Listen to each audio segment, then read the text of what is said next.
Hello, my name is Mark Anthony Dubose Jr. I was born July 4th, 1986. Today I'm talking about something in a way that a lot of people are not going to appreciate what I got to say right now. And thing is, at the end of the day, I realized sometimes the main thing is someone told me in reality, it's the hard truth that is the only way to be able to help out. The hard truth. You got to listen to just what is real.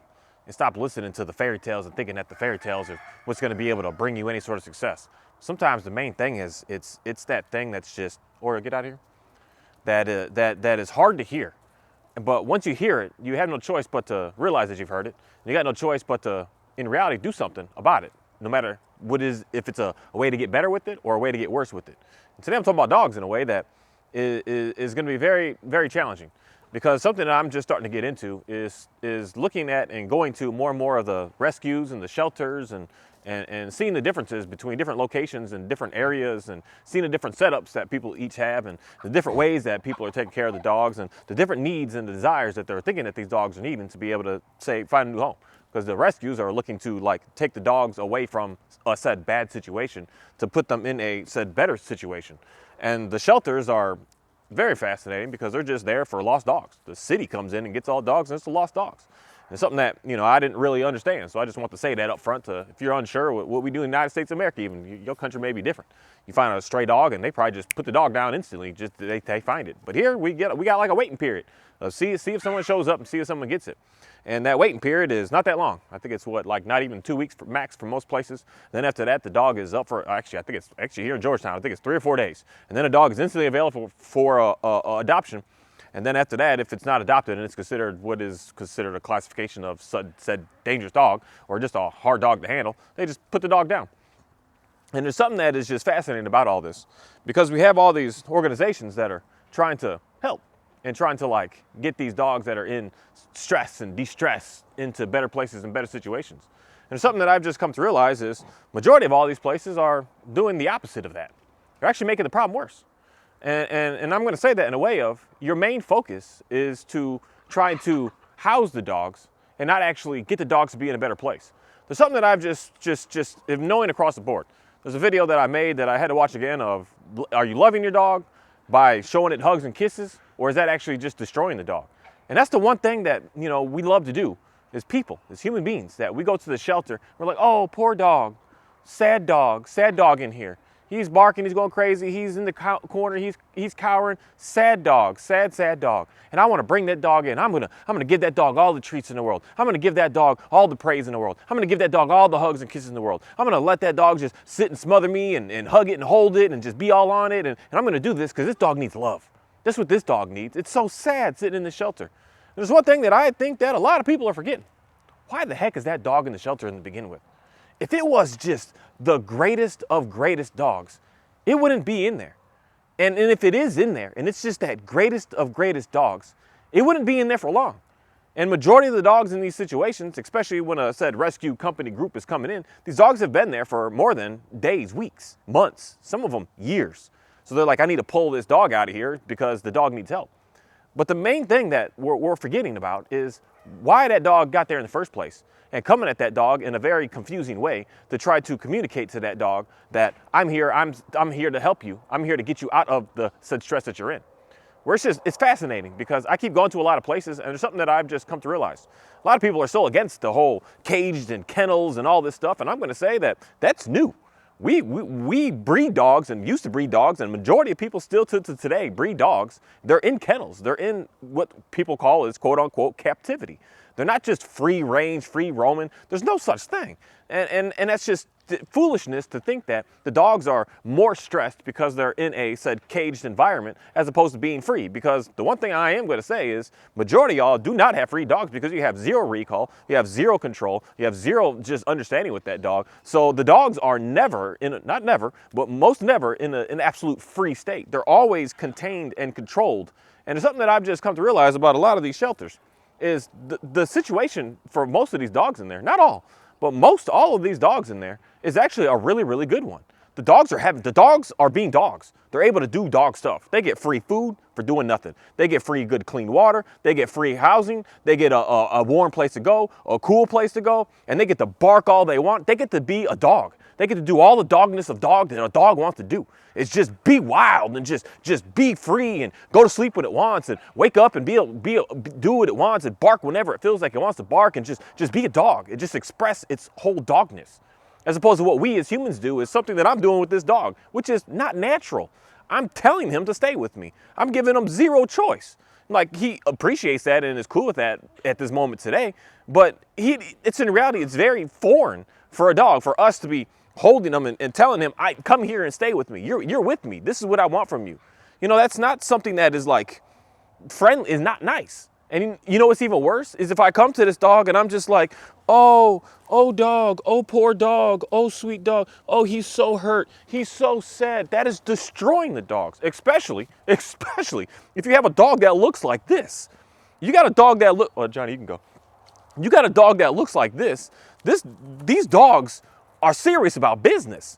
And especially the more and more they have that excessive prey drive in them, an excessive willingness, an excessive just ball drive in them, it's just crazy. Like they are intense. They're not some soft little cuddly animal. And that's what we're doing to them. And we're treating them that way because we see them somewhere and we're just like, oh, he's so soft, he's so sweet. It's like, yes, they can appear that way because dogs are smart. They're going to use and abuse us to get more of what it is that they want, more of to be the dog that they want to be.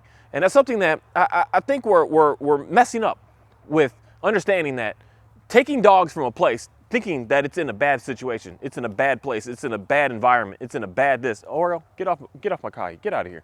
Get out of here. You go do whatever you want. I don't care what you do. You're not sitting here staring at me. Get out of here. Get out of here. Get out of here. Get out of here.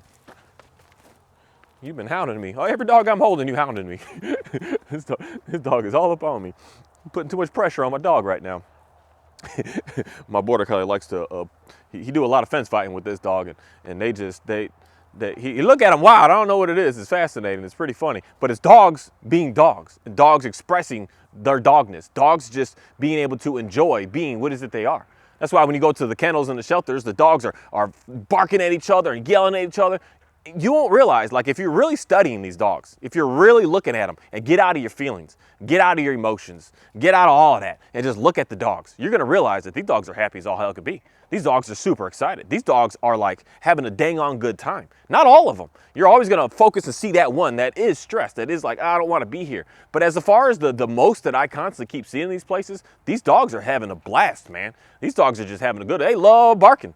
They love jumping. They love just beating on that fence. They love just lunging at that fence. They just like doing it. They like being dogs with having zero restrictions. Just to being able to do what they want. Being able to go all out. They're going all out behind fence because they know I'm safe, and I'm safe because that person is also behind a fence, so we're safe.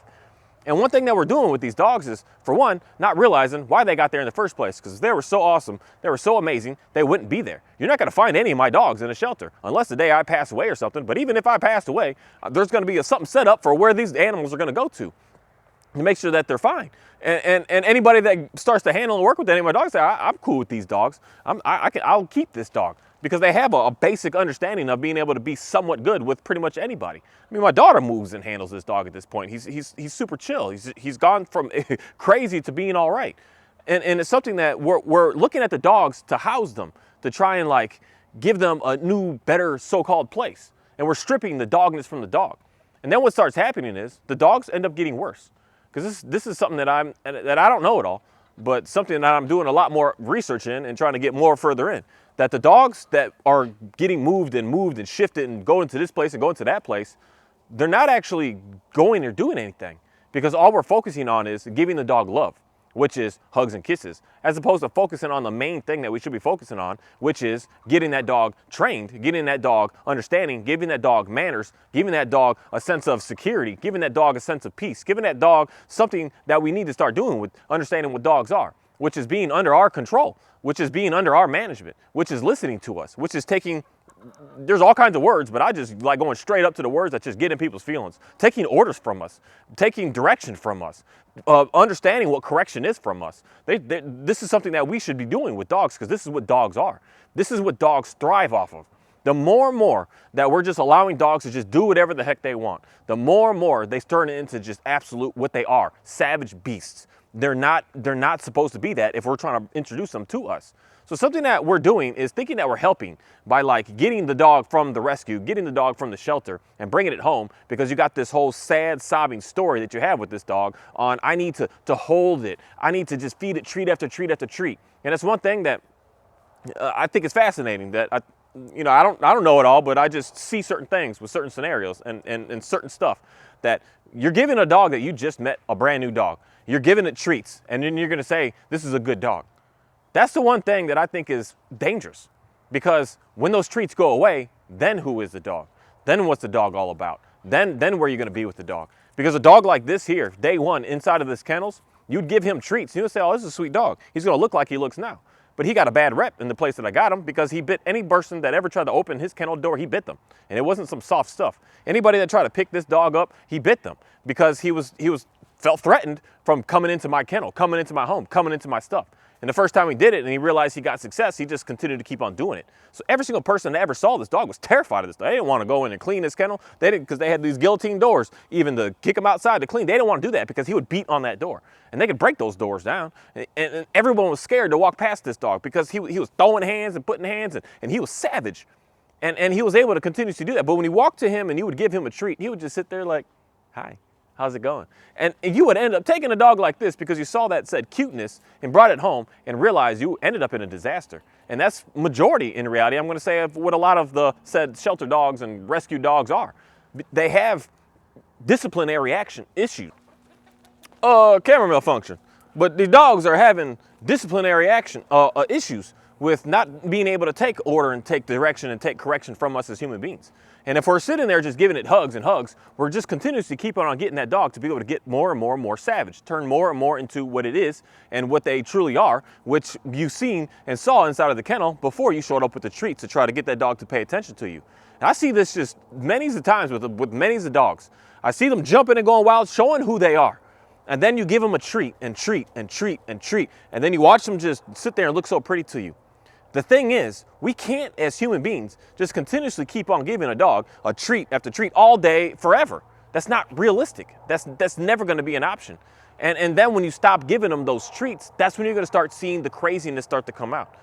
And the main thing is just housing a dog, keeping a dog around, to just give it a good house. And you're saying that your home, quiet, with no distractions, with no stimulation, with no nothing, just boring as all heck can be to a dog, is better than a place where he has interactions with hundreds of dogs, more than likely, and hundreds of people always constantly being around and walking around. Because in reality, the one thing that I just have noticed, that the dogs don't need us holding them like interaction. Them just seeing us being around is well than enough. And there's so much that we just look at with these dogs today that it's just getting so interesting, to the point that we're not understanding what dogs are. And that's why I just don't see the situation with, especially like rescues and shelters and stuff, getting any sort of help, because you're focusing on the wrong issues. The issues that we need to be focusing on is training the dog, getting the dog a better place, because the dog is not in that better place. And we can get these dogs to be in a better place, so that when we put the dog in a said better place, it's going to have a better experience to be able to show you how good that dog actually truly is, and be that dog that you're looking for. But the one thing that I just noticed that we're just doing is, let's just house the dog. Let's just feed him, give him treats, and this is going to be a good dog. And that's where we're running into failure after failure after failure, because the dogs are begging for us as human beings to take the leadership role, to take the direction, to take the stress away from them and put it all on us. They're begging for that. And that's something that I just don't see the mass majority of people doing today. The mass majority is, let's give them a treat to try to get them to do something for me, as opposed to just saying, dude, you got to do it. That's the way that my language that I speak with dogs. If I'm trying to teach him a sit, if I'm trying to teach him a down, if I'm trying to do it in a foreign way, yes, I'm going to use a treat to help him, to guide him, to get him to do what I need. But to get this dog to do what he's doing right here, and what he does for me every single day, going for walks, recalling off from people and dogs, walking next to me when there's sticky situations going on, I demand that. That's the chores that I give my dog. And his freedom is to be able to run and be able to sniff and be able to do whatever he wants to do, but he has some chores that he has to do for me that he's not in reality getting so much said paid for. The payment that he's getting is being able to be a dog, to be able to run free and be able to sniff all he wants to do and being able to do that. That's his payment. But he has chores that he has to do. He has chores that he has to wait when I tell him to wait. He has chores that he has to come to me when I tell him to come to me. And I'm not going to give him anything extra from that. It's something that's required. And that is complicated for a lot of people to hear, because you're just used to the everybody gets a trophy and everybody gets an award and everybody that shows up is good to go and you did and you're awesome. No, there's just a few. There's just a few. And those few needs to be us as a human to the dog. That we're going to put in that work. We're going to put in that effort. We're going to tell this dog what it is that I'm looking for him to do. Especially, there's something crazy going on this planet today, that the dogs that look like this are starting to get dangerous. And they're no joke. Most of them are soft, but they're not soft when the human behind this leash is convincing this dog that it needs to go into protection mode. They're not soft at all. They're very, very, very, very tough, and they're willing. They have a backbone in them that is more, and a lot of y'all are in the middle of this right now, that the dogs are biting people. They have no hesitation to go in and make it happen. They have no cares. They have no cares. These border collies, they have no cares to go in and bite somebody. The Anatolian Shepherds, the Pyrenees, they have no cares to go in and bite people. So many of these dogs, and again, most of these farm dogs, because that's what farm dogs are all about. They use their teeth to do something, to move something, to make something happen. They have it in them that they have the desire to bite. And Dobermans and Rottweilers and a lot of these dogs, they have a desire in them that they know how to do. And if we are behind this dog, not teaching the dog the rules of what we are as humans, giving the dog direction, giving the dog the correct training of understanding what we as human beings are, guiding the dog to get the dog out of the stressful situation that it's in, to get it into a better situation.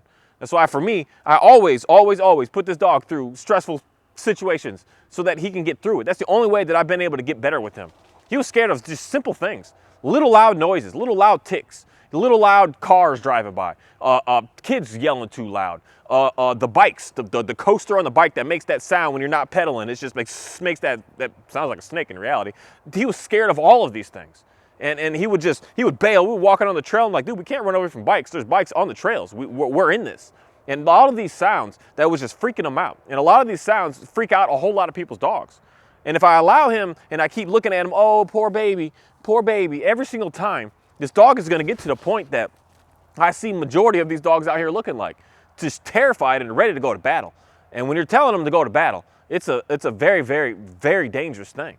So the main thing that we're out here is sitting there focusing our time and our energy on housing a dog and thinking that that's what we should be doing. Giving the dog treats and hugs, and that's what we should be doing. No, what we should be and need to be and are required to do for a public safety issue even, is to get our dogs to understand who we are. And that just doesn't start with just throwing treats at the dog. That starts with telling the dog, I want you to this now. This is what I want from you. This is what I'm expecting from you. This is what I'm demanding from you. This is what I need from you. I'm not giving you an option, and this is what you have to do. As much as a lot of this stuff sucks to hear as a human being, because we're just like, oh, I just want to be free. I just want to be able to do whatever. Being free and doing whatever is causing a mass amount of chaos for not just you, but for other people as well. And that's why for me, there's a whole other side of this dog stuff that I pay attention to, which is the people that want to eradicate all dogs off this planet. They want to get rid of all of them because they see the danger, they hear the danger, and it's not so much as the owner that's in the danger, but it's the people that the owner's dog is doing some damage to other people. So they're like, if you got this dangerous dog out here, you need to get rid of the dog, is the language that they're saying. And in reality, they're trying to get rid of all dogs. We got a whole group of people on this planet that are just 100% against dogs. And I understand it. And I completely understand it, because there's no way to officially contain a dog in reality if you're just allowing it to be free in your home. The only way to contain your dog is by the law of here in Texas. If you have it's considered and classified as a dangerous dog, it needs to be in a secure kennel. And a secure kennel is not a crate inside of your home. It's a secured, huge lockdown, no ins and no outs, and you're not allowed to have that dog come out of that kennel at all. It's required to remain in that kennel, and if it comes out, it's required to have a muzzle on its mouth at all times. But that's not what we're doing. We're having said dangerous dogs inside of our houses, and we're just hugging it and just holding it and thinking that that dog is never going to get out, and that dog is never going to this, and that dog is never going to that. And it does end up happening.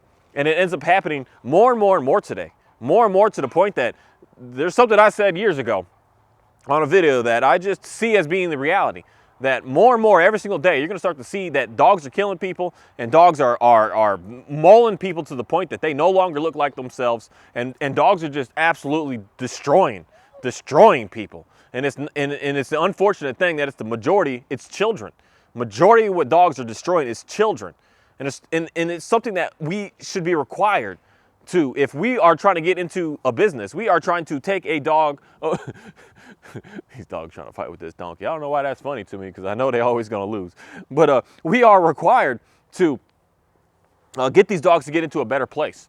And if that dog is not in a better place, that's why for me, I don't know what it is. I'm definitely not big on the whole trying to create laws and create this and create that. And especially with this whole new movement on you got to be certified in this type of training to be able to train dogs. All I'm going to say is if we don't do something about getting this situation better with having these said dangerous dogs out here that are more than willing and have it in them to, the thing is, I'm not so much worried of you taking your scared, reactive looking dog out in public and hurting somebody. I'm more worried about when those dogs are inside of your home and when it's inside the house.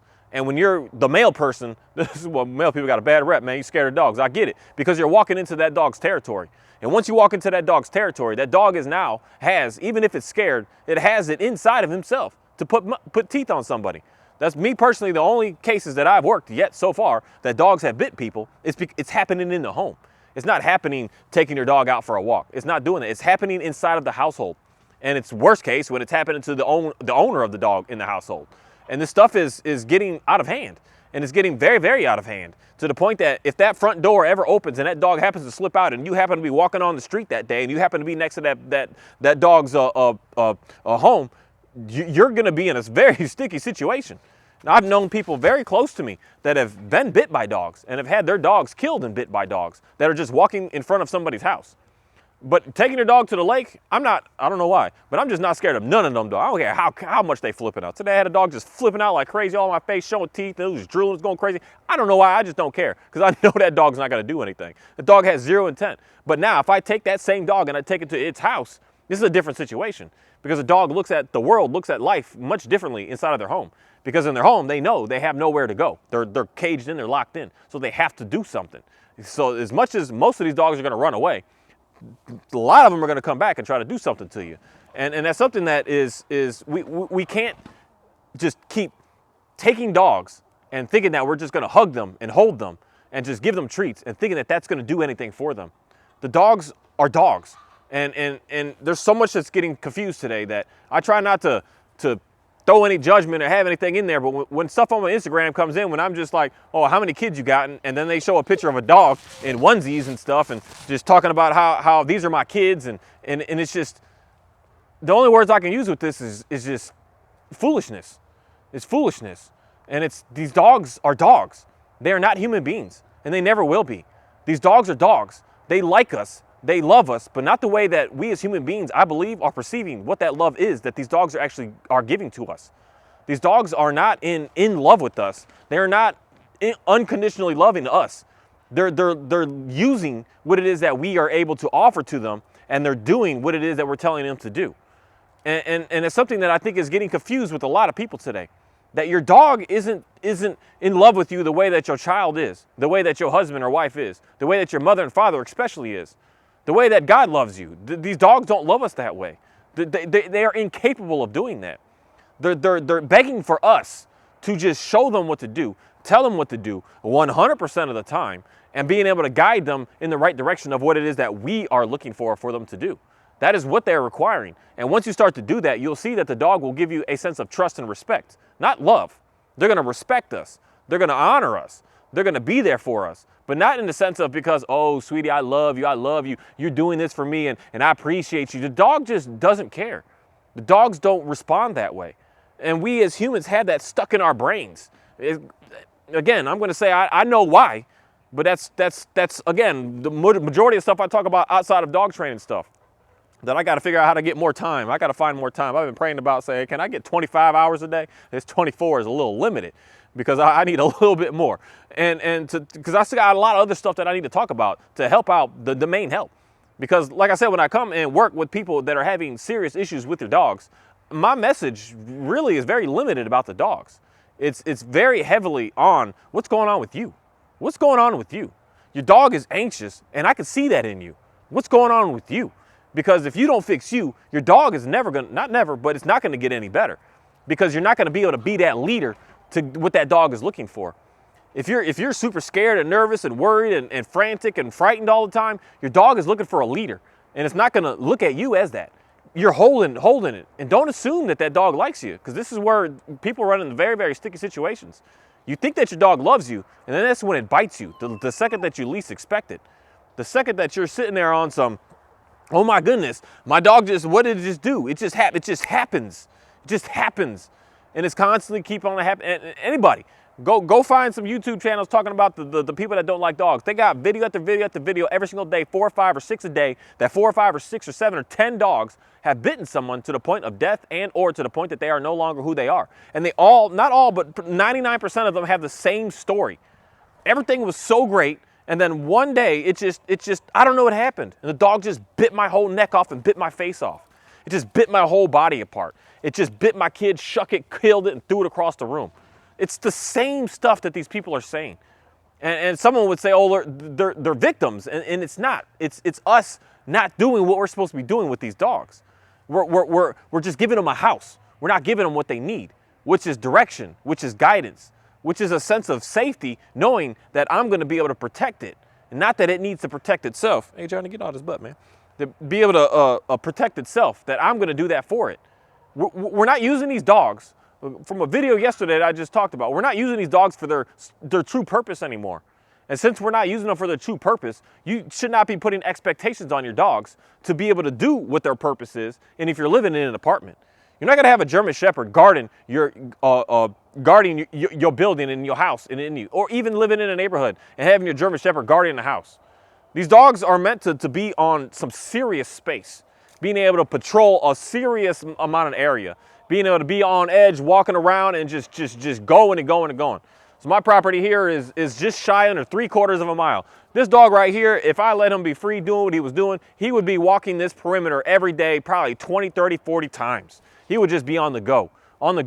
Or he would be watching the cows, watching the fence line, making sure that they don't pass. So every time they dip their head, he will run that fence line to get them to come back. And he will do that all day long until the cows decide to lay down and take a nap. He would be on that 100 all day, over and over, on edge, just watching them, waiting for them to do something. That's what these dogs do.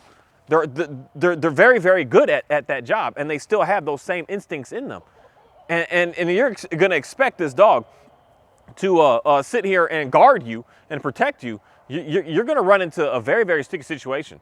And that's not just shepherds. That's across the board on majority of all purpose bred dogs, that you're running into a situation. Camera malfunction again. I think I need to get a new system here because this keeps happening to me. I don't know what's going on. But we're getting these purpose-bred dogs, and we're telling them and not giving them the work that they're supposed to be doing, and it's causing an absolute mass level of chaos. So there's something that I've just starting to see with a lot of this stuff that we're trying to do with these dogs, and thinking that we're getting them into a safer, a better place.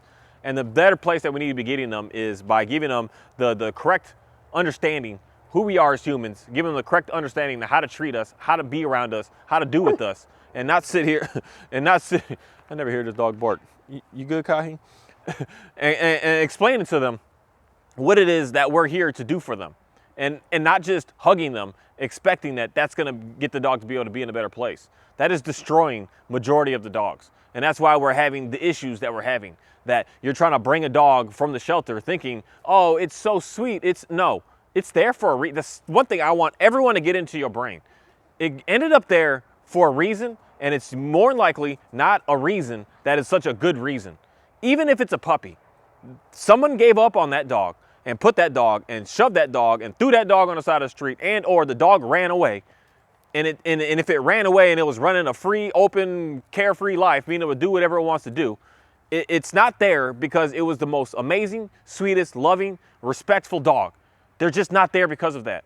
There's certain circumstances that there's going to be the small percentage, 5-10% of dogs are in a case that they shouldn't be there, and they ended up there. But every single one of those dogs, they're there for a reason. And we're not going to come in and just give it some treats and thinking that that's what that dog. No, it's going to destroy what's going on, because you're going to start to see. I see this over and over. You take a dog from a shelter, you take a dog from rescue, and it's cute and cuddly for the first week or 3, and then you start to see things just get crazy. You start to see things change. You start to see more biting. You start to see more rough playing. You start to see more anxiety issues. You start to see more of this stuff. Week and week and week. Someone says, oh, that's the honeymoon period up front. Yes, for the dog, not for us. The dog is is going to start to just show you more of what it is, because you're not keeping up anymore with giving it treats all the time and doing all this all the time. And then when you start to fade that away, you start to see the real dog. And the real dog, and the reason why, in reality, that dog more than likely got given up on. Because good dogs do not get given up on. People, when someone says, I need to rehome the dog because I'm moving here and they don't accept dogs, if you had a good dog and that was a good dog, you wouldn't move to that place. You would do anything and everything in your absolute power to be able to make sure that you can keep those dogs. Where I live right now, if I couldn't live here and I had to move somewhere, all of my dogs are coming with me. And I will make the massive sacrifice to make sure that I am able to keep what I have. I'm not just going to give up on it. That's something that I think a lot of us are getting confused on. If you're so easily willing to give up on a dog, that dog is not that good of a dog. It's got a lot of issues, and it's got a lot of things that it needs to start to get worked through. And working through those issues is not teaching that dog how to sit and giving it treats all day. It's getting that dog to understand how to be able to take direction and order and correction from us. And all those words, we love to just, oh, they're so bad and they're so evil today. And those are the words that the more and more you want to think that that's bad and evil, I'm just going to say this. I'm going to guarantee you this in reality. And I'm going to promise you this. If those words are so wrong to you, if discipline and correction and giving direction and being firm and being a person that says what they does, if those words and all that language is wrong to you, I'm just going to promise you that you're going to keep on continuously having chaos in your house. And not only just with your dog, but with yourself and with everything else around you. At work, you're going to have people just bullying you, telling you what to do. You're going to be so stressed out at everything that's going on in your life, because everyone is just going to do what? Use and abuse you, because you're not able to just stand up for yourself and be able to get stuff done and make things happen. And that's what the dogs are begging from us. And not only the dogs, but us as humans are begging for our own selves to be able to stand up to that, to be able to just take that authority, to understand that we are the only ones that are in control of our lives. And we are the only ones that are going to be able to fix these dogs and the issues that are going on with them. And if you think that telling a dog no and forcing a dog to go into a sit and forcing a dog to walk next to you is so wrong, you're just going to continuously keep on having issue after issue after issue. You're going to keep on just running into failure after failure. And there may be one soft, submissive dog that you're going to be able to have in your life that's going to be, because I hear this all the time as well. Well, this dog, I'm having problems. And I had dogs my whole life, but this one here, because you just got lucky with soft dogs that just accepted the fact that you didn't take the leadership position. And then now you got a dog that's saying to you, no, I'm not allowing that. I'm not going to deal with that. You better tell me what to do. And these dogs are, again, I don't know how else to say it, then they are showing us what we need to work on with ourselves when you're running into these issues that you're having with your dog. Because there should be no reason that a dog can frustrate you. They're dogs. Why the heck is a dog able to frustrate a human being? That's silly to me. If a dog is doing what a dog is doing, why would it make you mad? Why would it frustrate you? And it's something that my own self, that I have to constantly keep on reminding my own self every single day of seeing stuff that's going on. Why am I going to get frustrated over what a dog is doing? Because the dog is only just doing what I'm telling it to do. And that's something that we should really start to think about and actually trying to truly help dogs. It's not down to treats. It's down to guiding them in the correct way. And in reality, a lot of that, to us as humans today, we like to look at that in a way of, or get out of here, in a way of it's so wrong and it's so evil and it's so bad and it's not right. I should be able to just hug and smother my dog and it should be, it's so cool. I never hear you bark, man. You sound good. But you should be able to show that dog what you're looking for. And the thing is, we get stuck with just, I don't know. I don't even want to talk about dogs again right now. I've been talking about dogs all day. So, but the one thing that I just have really come to realize about the interesting thing about dogs is the more and more that you decide to, dang, Kahi, you putting a lot of pressure. You stronger than you look. The more and more we decide to just allow the dogs to just do whatever the heck they want to do, the more and more they're going to act like dogs and be savage and be wild. And the more and more that we as humans start to take more control over all the savages that the dogs are doing, the more and more you're going to see just a absolutely amazing and an amazing dog. That's what I see in this dog specific, that the transformation from him is just incredible to me. The fact that he used to just be wild, so wild to the point that just absolutely uncontrollable, chewing on people, scaring people, putting people in very, very, very dangerous situations, just absolutely crazy. You good, man? I'm trying to teach you how to do that on command, but you've never ever barked for me. So now I figured out a way to be able to get you to bark. So we're going to work on that. I don't know why I need him to I need him to speak so that I can use him as a demo for certain circumstances. It's something that I absolutely need this dog to do. But these dogs are not some toys. They're not some play items. They're serious, and they're expecting us to be serious, and they're expecting us to be able to be there for them. And the more that you're just neglecting that, the more that you're neglecting and abusing that dog. Just housing dogs is not good enough. It's not anything. The dogs need something to do. The dogs need to be worked. And it's so sad to me for when people look at certain kennel situations and kennel places and say, oh, these people are bad. These breeders are bad because they're this. But you know what they're doing? They're working the dogs every single day. And the dogs are locked up and caged up for most of the day. But yet they come out and they work on those dogs. And that's something that is just, more of us. Hey, Kahi, you can't back up and bark. You got to stay forward. That's something that more and more of us should really start to focus on, is doing the right stuff with our dogs and getting away from the foolishness that's getting your dogs to get into a worse place. Thank you. Go ahead. You speak. Speak. You got it, man. Speak. You got it. Go ahead. You got it. Get back up. Speak. Come on. Come on. Come on. Now you're not going to do it because I'm not talking. You got this. Hey, Johnny, speak. Johnny, speak. Johnny, man. You got it. Sit. You only know how to do it in a sit. Johnny, sit. Speak. Come on, Kahi. You got it. Oreo, get out of here. Johnny, speak. Come on, Kai, you got it. Johnny, speak, speak, speak, speak. Okay, good boy. You're not gonna do it, I got you. I'll have to set it up somehow.